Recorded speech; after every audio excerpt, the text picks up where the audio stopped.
Oras po natin ngayong Lunes na umaga, 7:47.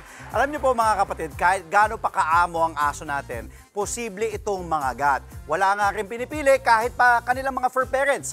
Gaya na lamang ang nangyari sa aktres na si Alma Concepcion na kinagat po ng sarili niyang alagang aso. Kamakailan lang nangyari yan. At para ipaliwanag po ang peligro ng kagat ng aso at kung ano-ano nga ba ang mga dapat gawin, kasama natin ang veterinarian na si Dr. Glenn Albert Almera o Doc Gab ngayong umaga. Good morning, kapatid. Good morning, Sir Andre. Good morning. Magandang topic itong ating topic ngayong umaga kasi ngayong buwan ay Rabies Awareness Month. Tama, Rabies Awareness Month ngayong March, no? Yes, ngayong March. And super special nung topic kasi hindi ito yung common na problem eh. Kadalasan ang pagkagat ng aso is stranger na yung kinakagat. Pero kay Ma'am Alma, siya ay family dog. So towards family member yung naging aggression. So, para linawin natin sa mga nanonood na merong iba't ibang klase ng aggression kasi tinatawag. Ang pinaka-common is yung unang aggression ay yung possessive aggression kapag nangagat siya dahil kinuha mo yung pagkain o yung kanyang laruan. Pangalawa is defensive aggression, yung kapag medyo may nararamdaman siyang threat na ibibigay mo sa kanya kaya possible siya mangagat.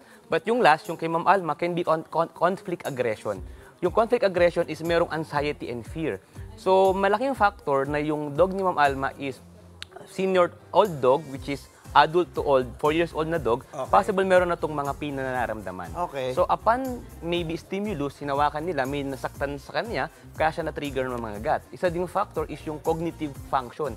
Medyo irritable na yung dog. Kaya akala niya yung paghawak sa kanya ay pwedeng mag-cause sa kanya ng sakit, kaya nagkakaroon ng anxiety and fear. Okay, nabanggit nyo yung tatlo.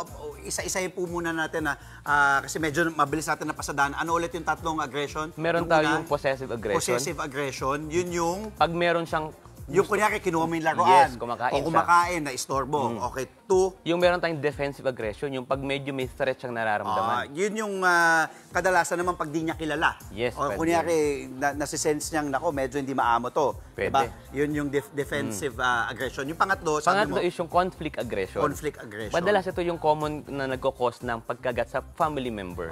So, yung balikan lang natin yung nangyari kay Ma'am Alma Concepcion. Kasi inalagaan niya pala yun mula nung baby. Kasi ako, masasabi ko si Booker, yung beagle ko, parang anak ko na yan eh. Kumaga ako nakuha ko, less than 2 months pa lang siya, baby pa. So ako nagpalaki, ako nagturo, ako nagpakain, nagpaligo, lahat. May posibilidad din ba? Ayoko naman sana mangyari na baka makagat din ako ni Booker, yung kumbaga parang anak-anakan ko na.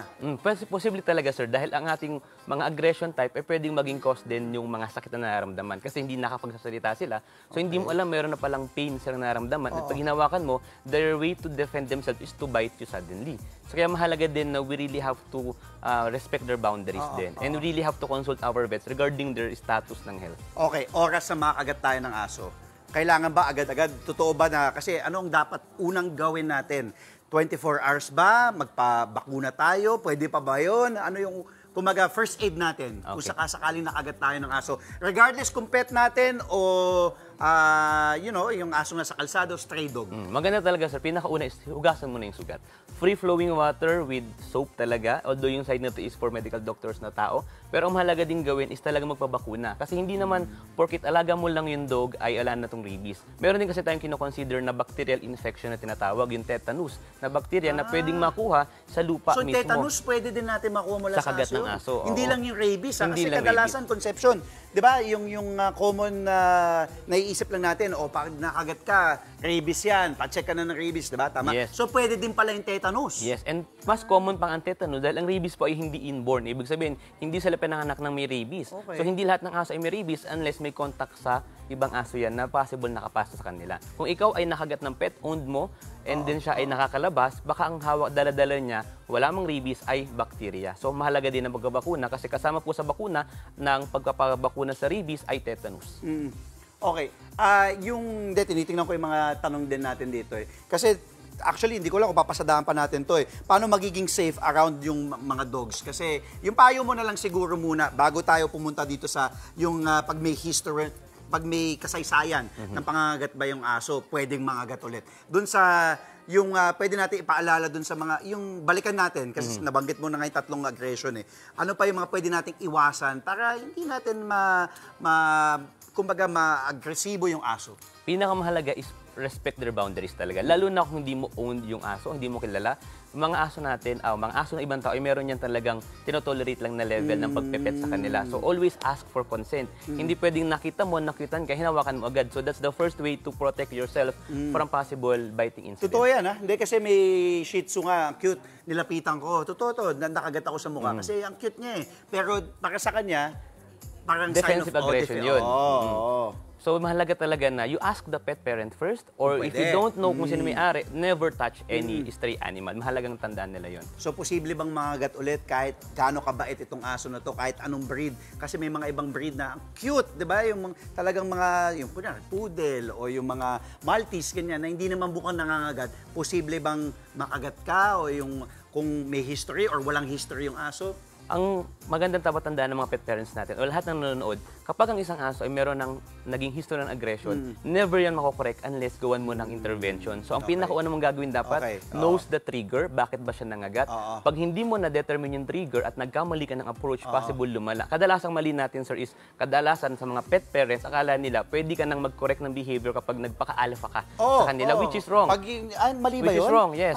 Kadalasan, Kasi kadalasan, di ba, kailangan ipakita mo ikaw yung in charge. Which is ikaw yung alpha, na ako yung masusunod, kumbaga ako yung boss mo. Yes. Pero which is wrong talaga. Dahil kadalasan, ang mga tulad kay Ma'am Alma, kung siya ay conflict aggression caused by anxiety and fear, and nas nag-impose ka ng aggression din, pagiging alpha mo, mas lalala siya.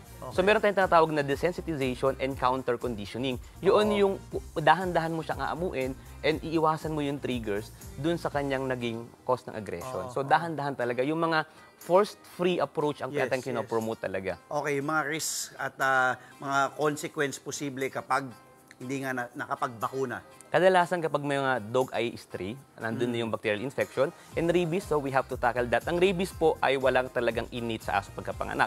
Ang rabies, kapag po yan ay kumagat na, yung asong nagkaroon ng rabies, terminal stage na yan kadalasan. No? When you say terminal stage, kaya sinasabi nila, obserbahan mo within 7, 14, 21 days. Pag yan ay hindi namatay within that period, most likely hindi naman siya rabid. Kasi walang mangangagat na rabid na dog na wala pa sa terminal stage. And wala nang pag-asang ma-save ang isang rabid na dog once nasa terminal stage na. Apektado na kasi yung utak. Kaya mahalaga talaga na obserbahan mo yung aso. So to protect yourself, you really have to be careful in approaching them. Mahalaga respect their boundaries. Correct.